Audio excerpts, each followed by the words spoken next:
in keeping with Chevron's tradition of service throughout the 20th century. The people of Chevron bring you this program in support of public television. I'm Bill Moyers. The 1920s have long puzzled me. I was born in 1934, and in the movies I saw growing up and in the popular literature I read, the 1920s was the decade not to have missed. Charming, crazy days, people said. The good old days, lamented people looking back from the pit of the Depression. We Americans are prone to create our legends too quickly, and we did so with the 1920s, because the cardinal sins of that era, which so captivated the myth makers, were only part of the story. In our popular collective memory, the 1920s was the decade that brought America into the automobile age, when everyone, it seemed, drove a Model T Ford. It was a decade for heroes and celebrities, in sports, in the movies, and in personal accomplishments that caused us to respond with admiration and awe. It was a time of prohibition, speakeasies, and gangsters, and of high fashion. The Roaring 20s, they were called, and the decade did roar. But it was also a time of hard work for millions and of prejudice against radicals, labor, and blacks. It was this other side of the 20s, the unromantic side, that didn't square in my mind with the popular images. I knew from the recollections of my own parents that for many Americans, the 1920s were a time more of heavy squalls than of rainbows. My mother and father were married in 1926 in a farming community in southeastern Oklahoma. It no longer exists except for the little frame house into which they moved as a young couple. When they married, the nearest doctor lived some 50 miles away, and my parents had neither Model T nor horse and buggy to reach him, nor the money to pay him if they got there. Twin girls died for lack of prenatal care, and pneumonia almost claimed their first son. So the popular memory of the 20s has to be reconciled with these kinds of personal experiences. This program is part of that effort. We'll revisit the 20s through some film of the time and through the memories of men and women who recall the old days, both bad and good. 20s to me were a delightful time because there were no real responsibilities, and it seemed as if the world was going to run like this for a long while. I just characterize the 20s as the dream period of all time. Everything seemed to go great, and everybody seemed to look beautiful. It was decadence, I think, is the best way I could put it in one word. Everybody seemed to be rushing around, hoping for riches and fame. They didn't care much how they got it. We were working so hard for so little that eventually, after 10 years of that, we produced a depression. Looking back today, the 1920s present us with two familiar faces, and we remember both as we would old friends from our youth. One friend was Devil May Care, always ready for a good time, always in step with the latest fashions, the decade of flappers, free love, bootleg hooch, and rum runners. The other friend was more Old Shoe, someone to spend a lazy Sunday afternoon with. For all their hard times, my parents still talk about those simple joys they shared after the long days in the fields, when the pinto beans stopped boiling on the old home comfort cook stove and friends and kinfolk gathered to play dominoes. On Saturday nights, they'd take turns at different houses, moving out of one room all the furniture except the oil lamp, and then singing and dancing to midnight to tunes like Skip to My Lou, My Darling. Many Americans who lived through the 20s remember the simple pleasures of life. We had just very small pleasures, going to the movies, going maybe on a Saturday night, a trip up the Hudson on the moonlight sail. We had the Victrola, records galore. People had nothing to do but visit and talk and loaf at the store, the cracker around these pot-bellied stoves in the wintertime and out in the shade in summertime. We went to Gray's drugstore and went downstairs and got cheap theater tickets and sat up in the peanut gallery and saw a show. And after the show was over, we'd go into Schraff's have a soda, and then we'd walk home. You know, New York was so small town at that time that you never had any fear that you couldn't walk. What gave the 20s their excitement, however, was novelty, the hot spice to life's casserole. Americans, even as they enjoyed the old pleasures, eagerly embraced the new. For the first time in our history, women's bodies came into public view. The Miss America pageant began as a resort promotion at Atlantic City in 1921. Soon, any excuse sufficed for a beauty contest, like this chiropractor's perfect back contest. Under the fluff, a message. Victorianism was dead.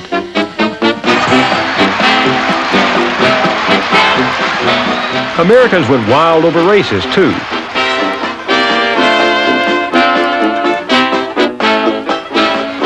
It was a decade of overactivity. There was an enormous amount of just getting from one place to the other. It was mostly action, a great deal of action. Sometimes the action didn't require speed, but stamina.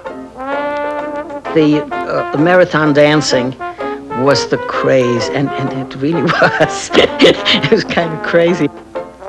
Marathon dancing was blamed for some deaths by overexertion before its own collapse. But the symbolic dance of the decade was pure energy, a whirlwind of flying arms and legs, the Charleston. She danced the Charleston, which I still think is one of the best dances ever originated. And then there was the ultimate Charleston, 1,000 feet high, going nowhere at 90 miles an hour. It was a decade of hijinks everywhere. Everyone seemed to be clowning around. Mary Pickford and Douglas Fairbanks on a golf course. And Babe Ruth in a gymnasium.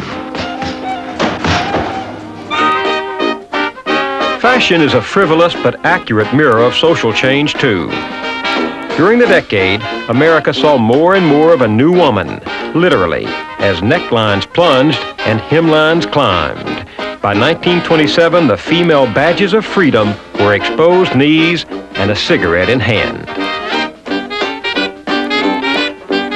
Or a cocktail. Legend gives a name to these women of the 20s, flappers. F. Scott Fitzgerald once described an ideal flapper as lovely and expensive and about 19. And there are other definitions as well. She was somebody who strapped down her bosom and who made herself as much as she could look like she grew straight up and down. The very short dress and long beads, it was a sort of a style that was called flapper. The shorter the skirt, the flappier the flapper. A flapper, a girl that went out with all the men. Who sought to bring men to their bedrooms for funds and things of that sort. Some people may have thought that she came from the ancient profession, but that is not true at all. She was just a gay kid who liked to dance and would go to the parties. The girls that were flappers, of course, everybody looked up to them because they were the perfect thing, you know. One fuel for all that restless motion was alcohol.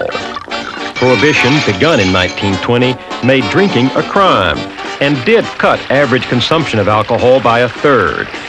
Yet Prohibition also turned millions of ordinary Americans into lawbreakers. Some nasty, wicked eyes would peer out, and you would say, I am Ruth Gordon, and he'd say, never heard of you. Boom. The man would come to the door and he'd say, who? In other words, who sent you? And he'd say, George or Benny or whoever. And we'd go to Sardi's, and dear Mr. Sardi, not Vincent, but his pa, dear Mr. Sardi, you'd say, I think I'll have he'd say, and I'd say, yeah, and then he'd bring a coffee cup with brandy and soda, or whiskey and soda, and the great thing, everybody made gin in the bathtub. Some people made needle beer, they called it. They'd put it in kegs and inject it with ether. Then you had all sorts of home brew that was made, and this is the great big thing. He used to make rum. He used to buy all kinds of stuff, and he used to make it in the basement, and that was for our own use. Dad has bought some homemade sakes, which is rice wine, and which we consume at our home. It's a very easy to make, I understand. So that most of the Japanese family did make gallon or two occasionally. With Prohibition came another development. That was almost the beginning of gangsterism in this country because the stakes were so huge that rum running and speakeasies and bootlegging and all sorts of things like that did go on. The gangsters were everywhere in Chicago in the 20s. We used to pass a hotel at 22nd and Michigan, I think it was. A big hotel there where everybody knew, what's his name? Capone. That was his headquarters. The notorious Al Capone, who killed off his rivals.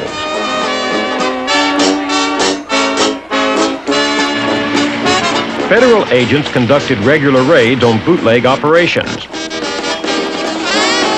on the high seas and on land, but federal forces were undermanned and corruption was common. Despite all the raids, there was liquor to be had in the 20s, plenty of it. But that disguises another side to life that was anything but glamorous. In the country, farmers, even with machine help, still struggled with the soil. In the cities, recent immigrants and our own native poor still live shoulder to shoulder in tenements. We lived 6 people in 4 small rooms. I slept on a cot in the kitchen. And work for most Americans was hard and tedious. You really worked for the time that you were at your desk. The supervisors were sort of strict. We obeyed them, and there was no answering back. When we worked in the 1920s, it was 10 hours a day, no overtime pay, and we worked hard. We kill cattle and hogs. We'd have 600 or 700 hogs a day, 150 to 200 cattle a day. I had to learn to break legs with a knife.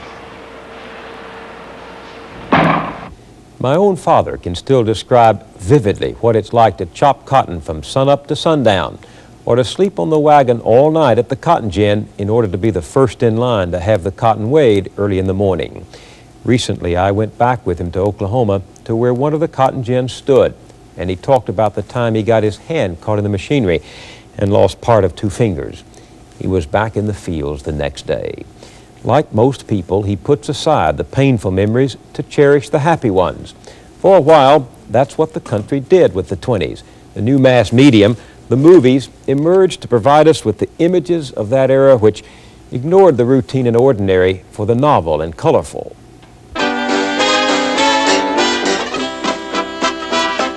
If any medium can be credited with changing how we Americans saw ourselves and our world, it was the movies. We went to the movies a couple of times, twice a week. For sure, Saturdays, that was the show. That was a nickel show at those days. I can remember Douglas Fairbanks. Whenever a Douglas Fairbanks movie came out, we turned down. The movies turned actors and actresses into national celebrities. Mary Pickford, lovable and innocent, became America's sweetheart. And when in real life she shed her curls, that was major news. Not all our stars traded on sweetness. Some traded on their sexuality. And here is the male love god and sex symbol, Rudolph Valentino, the Sheik of Araby, who became the fantasy lover of millions of American women. we went to see Rudolph Valentino, and he danced in person with his wife. And when he got through, Rudolph Valentino and his wife, the ladies were throwing diamonds on the stage, notes, anything they could have, they were throwing up there. They loved him so much, and he was grand. The advent of sound gave motion pictures a new dimension, one that fascinated all Americans, from this Chicago garment worker. We wanted to be one of the first to see him, to hear it. That was to see somebody talk in the movies. That was a lot of fun. To the President of the United States, Calvin Coolidge. So let me admit that in helping to make the amazing record, which is to be produced of this scene, I have only the most general idea of what it is, mechanically and scientifically, that is being done. But I am assured that a photo film of this scene is to be produced, combining a record both for the eye and the ear, a record that may be described as a speaking, moving picture. Motion pictures also revolutionized news coverage. These scenes from Universal newspaper newsreels of the 20s could just as easily be seen today, from this mass demonstration of Japanese school children to the polar bears who took a dip in frosty Lake Michigan at 2 below. Then, as now, stunts made news. This fella planned to roll a hoop from Texas to New York City.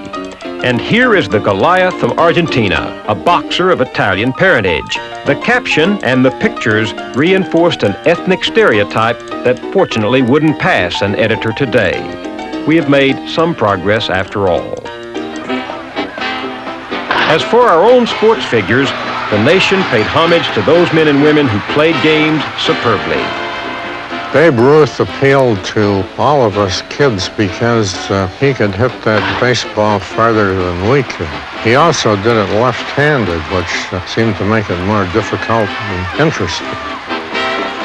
In our adulation of athletes, they assumed mythic proportions. In golf, there was the great Bobby Jones. In tennis, there was Helen Wills. Boxing gave us two giants of the ring, heavyweight champion Jack Dempsey and Gene Tunney, who defeated him. Football gave us Red Grange, the galloping ghost, and Newt Rockne out of Notre Dame. Johnny Weissmuller was making swimming history, as was Gertrude Ederle, who became the first woman to swim the English Channel. On reaching shore, she said, "I just knew if it could be done, it had to be done, and I did it."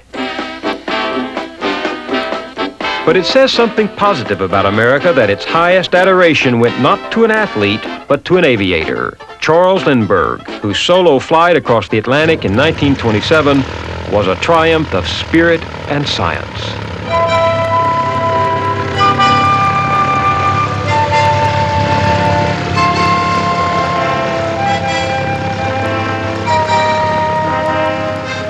We thought a bird going over the ocean. Oh, how did he do it? How much pep that man has to take a chance of going over the ocean. I remember sitting at home just glued to the radio and following the news and just ecstatic when we learned that he had landed safely. Lindbergh was mobbed in Paris, and when he arrived back in the United States, he was welcomed home by equally enthusiastic crowds and honored by President Coolidge. Lindbergh said the French had a message of affection for America and had given him this instruction. When you return to your country, take back with you this message from France and Europe to the United States of America. I thank you.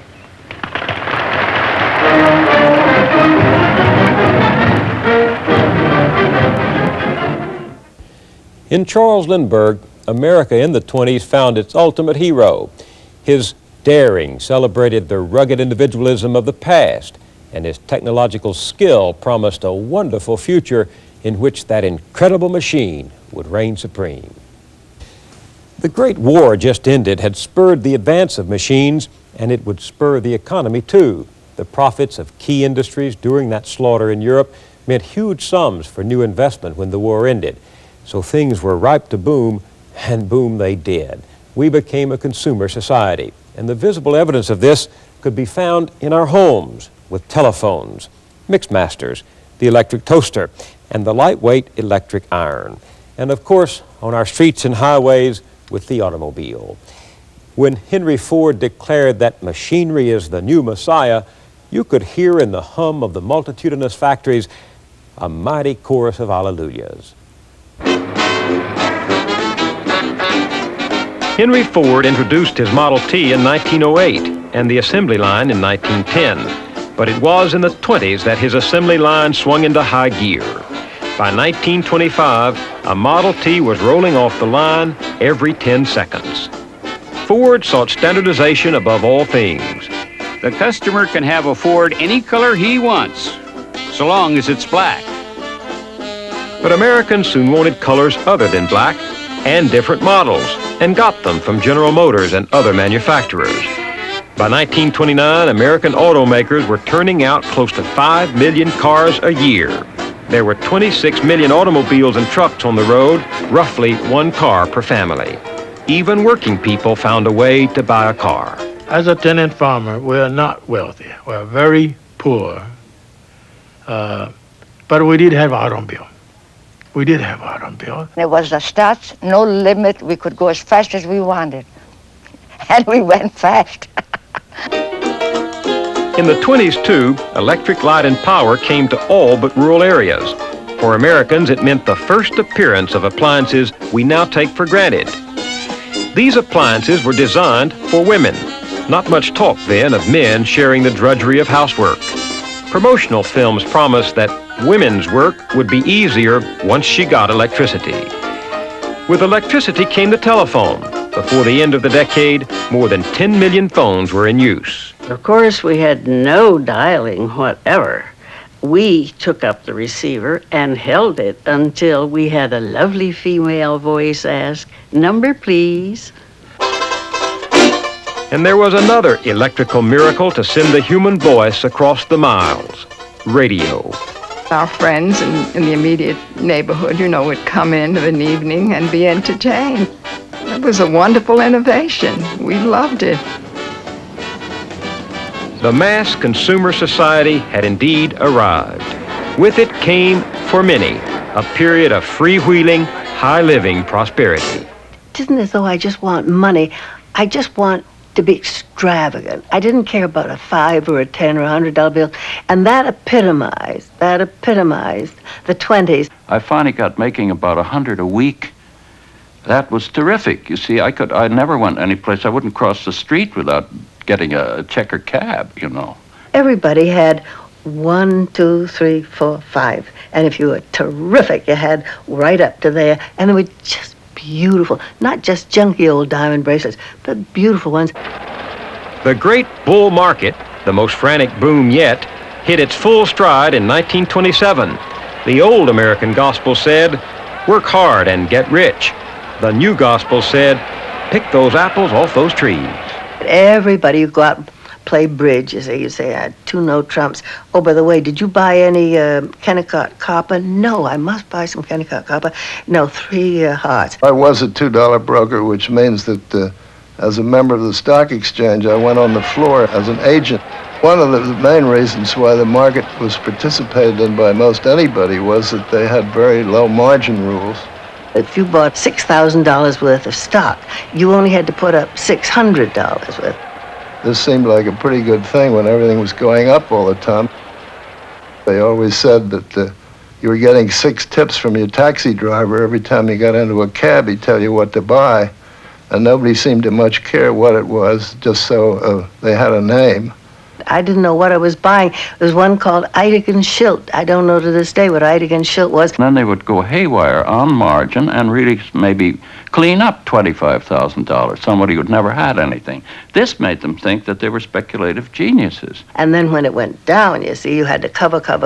And when you couldn't cover, and your jewels went to the pawn shop, and then you still couldn't cover, it was all gone.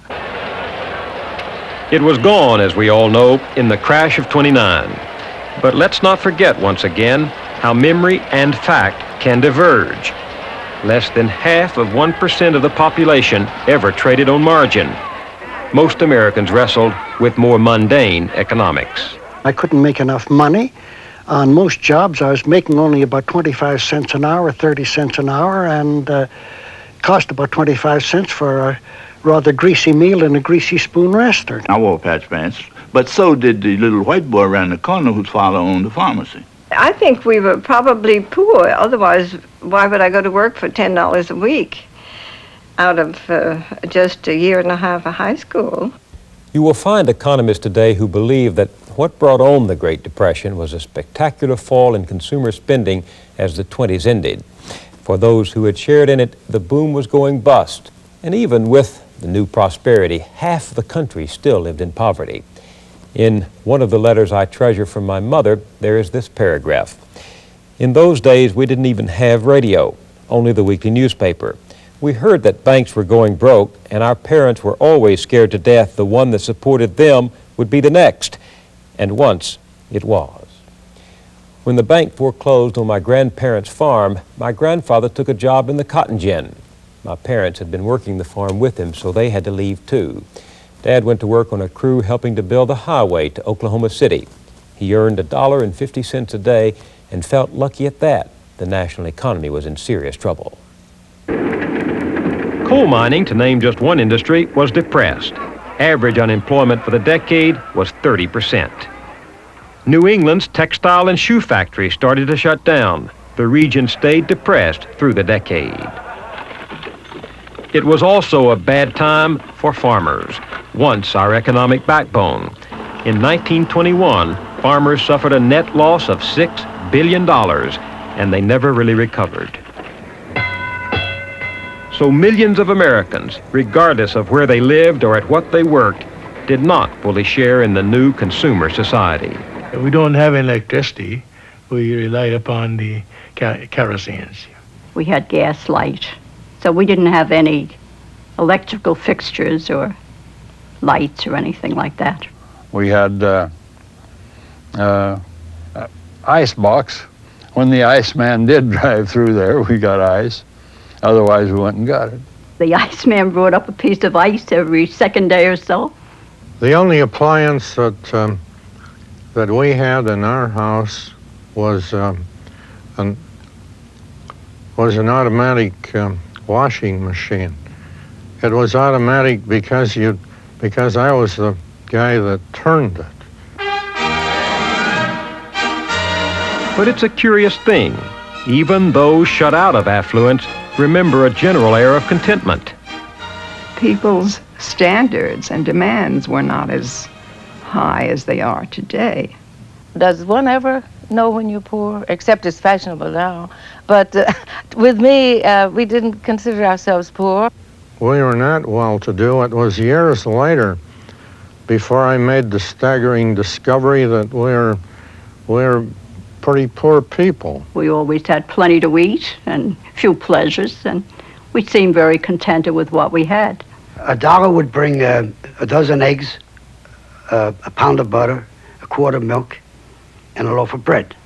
And you got change. We could buy our essential, and I had pretty nice clothes, and we were happy with that. We were happy. Maybe what supported our people then was hope. Hope born of the expectation that things could and would get better. Born, too, of a new form of financing, the installment plan. If you didn't have money to buy what you wanted now, you could buy and pay for it later. The presidents of that time were optimists, too, Republican down to the cut of their suits. If they could keep wages and farm prices low, industry would prosper. For them, the business of America was business. In 1920, the Republicans nominated Warren Harding and Calvin Coolidge to run against Democrats James Cox and Franklin D. Roosevelt, who had been a popular assistant secretary to the Navy. Harding, who looked like a president should, spoke in platitudes, calling for a return to normalcy. He won by a 2-to-1 margin. But Harding was a man of many limitations. He once commented of himself, "I can't hope to be the best president this country ever had, but I'd like to be the best loved." As a young man, his father once told him, "It's a good thing you weren't born a girl. You'd be in the family way all the time. You can't say no." As president, Harding couldn't say no either. He much preferred poker to statecraft, and he preferred a friendly private drink and a chaw of tobacco, or the company of a woman not his wife, to the duties of office. He was a handsome fella and pretty wicked. I was very, very much impressed by the fact that Warren G. Harding was such a handsome man and such an inept man. And the Harding administration, the belief was that they stole and sold the White House, furniture and all. I figured he was a grafter like most of them. Harding's administration reeked of scandal. The best known, Teapot Dome, saw his Interior Secretary, Albert Fall, lease government oil reserves to private companies for large cash gifts. Fall was subsequently sent to jail for bribery. The burdens of the presidency proved too much for Warren Harding. I remember being awakened in the middle of the night by boys crying, "Extra, extra, President Harding dead." So we got up and rushed out of the house and bought a copy of the Extra. President Harding had indeed died.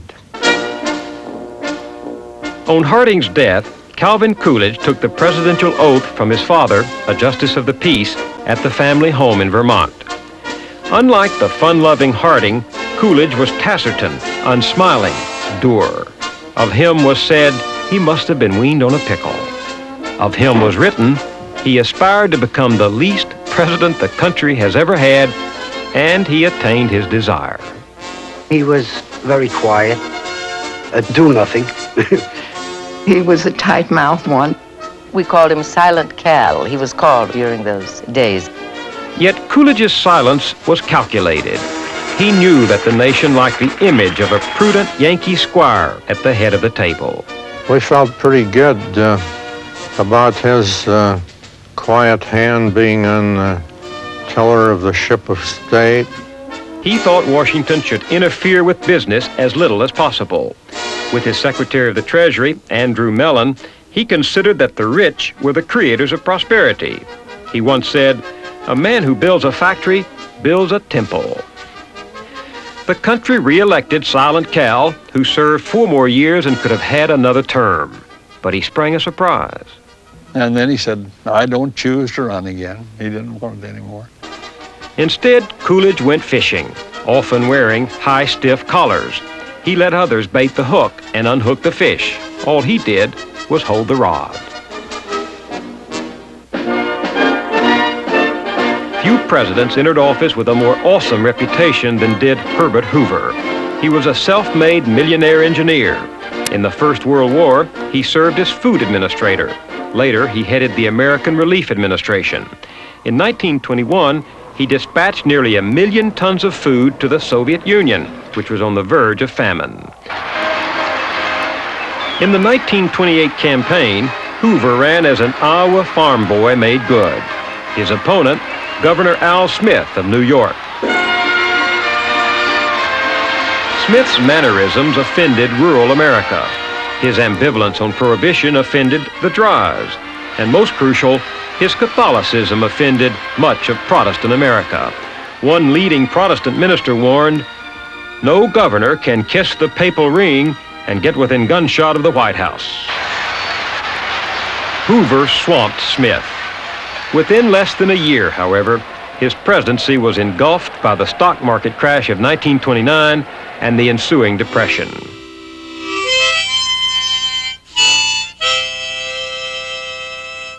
Hoover, the great engineer, stood by helpless during our worst economic calamity.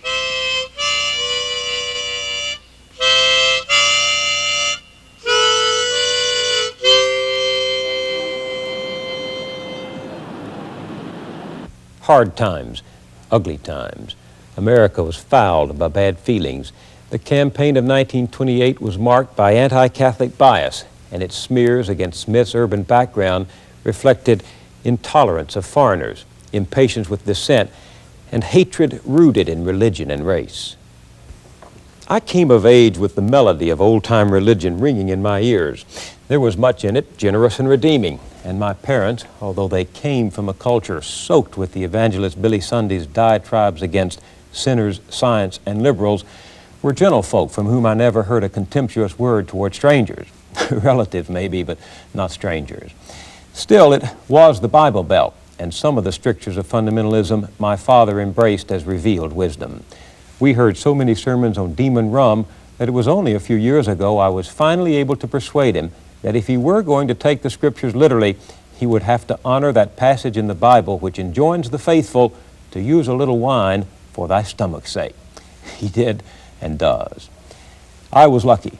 There was in the 20s a nasty side of fundamentalism which infected America for time to come. Mixed with fears of the communist revolution in Russia, it inspired a rebirth of American nativism. Bigots and super patriots turned the melting pot into a boiling kettle of racial and religious antagonisms. Jews, Catholics, and blacks were its chief victims, but vigilantes might threaten anyone, student, professor, editor, writer, artist, anyone suspected of harboring subversive ideas.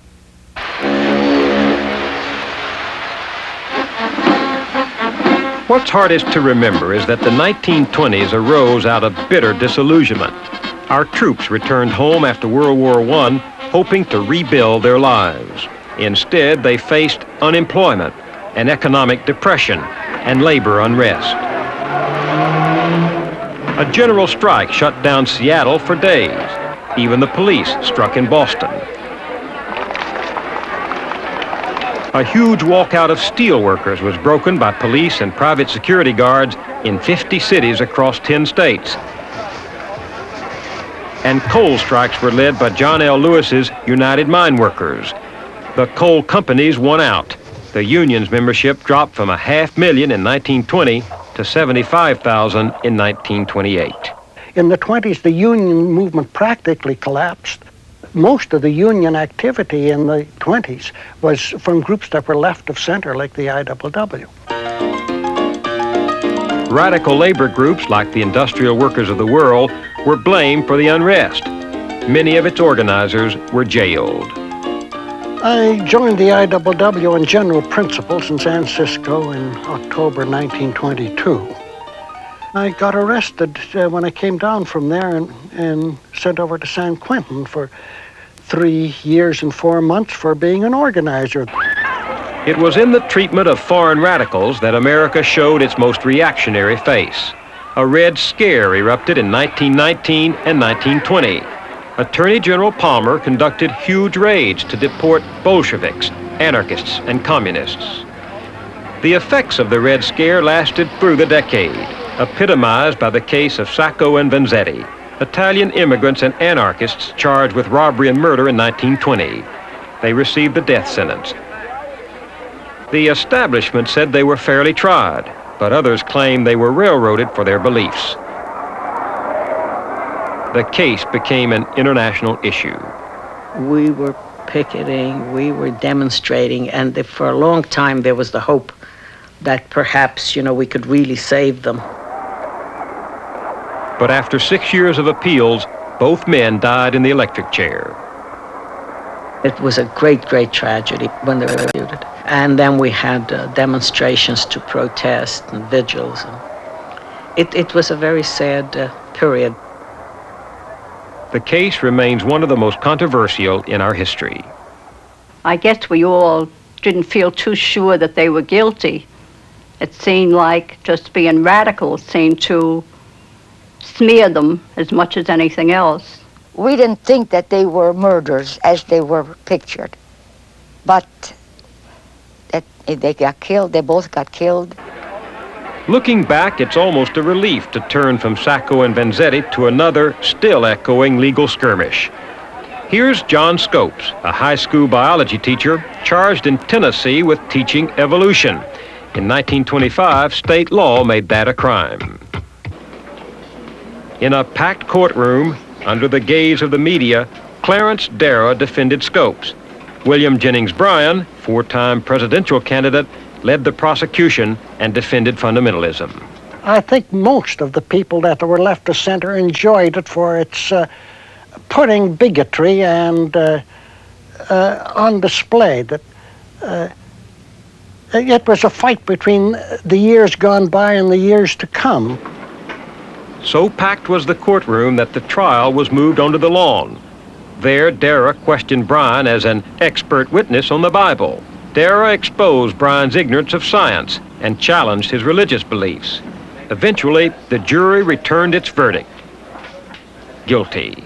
Bryan had won his courtroom case, but he had lost in the court of public opinion. Exhausted and humiliated, he died less than a week later. You could tell the story of this decade in terms of victories won that were part illusion, part triumph. Consider the new woman. She could vote, but was still a second-class citizen. And if she marched off to work, as millions did, she marched when day's work was done right back into the kitchen, still considered her natural place in life. In matters more intimate, well, Freud and free love entered the vocabulary, and F. Scott Fitzgerald could write that none of the Victorian mothers had any idea how casually their daughters were accustomed to being kissed. So kissing and anything else, especially the unmentionable anything else, was not to be flaunted. The morality, as I knew it in the 20s, was nothing like free love. The liberated woman of that time liberated herself privately, if you get my meaning. Was not advertised much, and often didn't let on when she went back to Dubuque, Iowa, that she was liberated when she was in Chicago. We didn't hear about virginity. We didn't know the word, but had she done it? It was that kind of thing. And if she had done it, she was looked down on. Whatever you did, you didn't have this, quote, honesty that you have now, where you do what you want to do and didn't care who knew it. This wasn't the case. People might have been doing the very same thing, but it was a time of discretion. Discretion in relations between the sexes. As for relations between the races, half a century after emancipation, there still was little contact between blacks and whites, even among people of goodwill. I was never conscious of a black person until I got into high school. We had an almost exclusively white community where I lived in Scranton. The only association we did have with blacks, as I say, as far as employing them for household work, that was my only contact. We didn't have very many blacks in New York at that time. At least I wasn't so conscious of them. We had no race relation problem. We didn't know them, that was it. When there was contact between the races, it was often hostile. A certain section of the city of Chicago, they didn't allow blacks in their neighborhood, and we didn't allow the whites in our neighborhood. The relationships between blacks and whites were on a basis of master and servant, for example. Most of the blacks who were around were in service positions like janitors, like porters, like chauffeurs, like valets, like waiters, and flunkies around in the saloons and so forth and so on. We were completely segregated. No place to eat except the Union Station. And none of us could afford the Union Station. There was no place in Chicago in the 20s and later than that where blacks could go and be accepted as whites were accepted. Despite obstacles, there were blacks who forged better lives for themselves. I was appointed January 10th, 1919, as the first black fireman in the New York Fire Department. The captain of the company retired forthwith because he didn't want the stigma of having the first black man in his company. And by them ostracizing me, not having anything to do with me, not speaking to me, as if I was an animal, it only made me stay by myself because nobody had anything to do with me. And I took the books and the rules and regulations and read up on them. Eventually, Wesley Williams became the first black fire chief in New York City, serving until 1952 with distinction.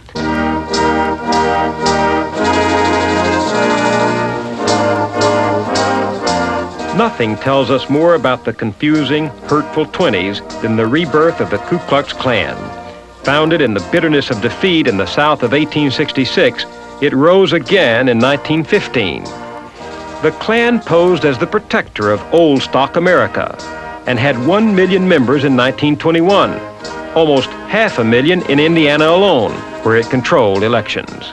There was counties in Indiana where that they had all the adults, every male adult, but maybe 1 or 2 or 3, joined the Klan because they terrorized them. I am the law in Indiana, said the head of the Indiana Klan. That was before he went to jail for raping and torturing a white woman. That was the beginning of the end for the Klan. Even a mass march through our nation's capital could not halt its decline. But the tail of the snake still wiggled, and racism worked its will through the use of rope, gun, fire, and law. You would watch the paper to see who had been lynched and where was the lynching this morning. It was not good. In the South, it was very bad. Throughout the decade, 281 blacks were lynched, each lynching different, each, in its evil way, the same. Poet Sterling Brown captured the terror and tragedy of a lynching in his poem, O Limb. I had a buddy, 6 foot of man, muscled up, perfect, game to the heart. They don't come by ones. Outworked and outfought any man or 2 men. They don't come by 2. He spoke out of turn at the commissary. They gave him a day to get out the county. He didn't take it. He said, come and get me. They came and got him. And they came by 10s. He stayed in the county. He lays there dead. They don't come by 1s. They don't come by 2s. But they come by 10s.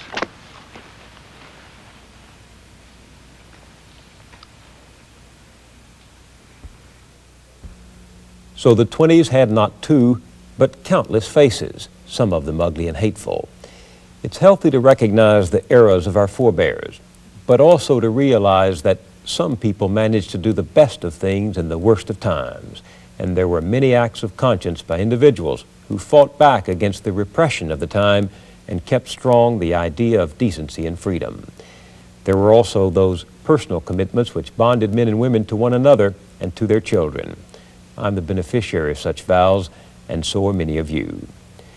No better evidence of how one age bequeaths to another its share of our collective history can be found than in those people who helped guide us through the 20s, and to whom we now give our special thanks. Office worker, singer, poet, attorney, merchandise advertiser, actress and author, composer, packing house butcher, telephone company worker,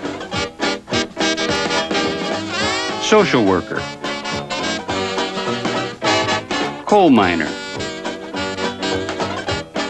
architect, garment worker,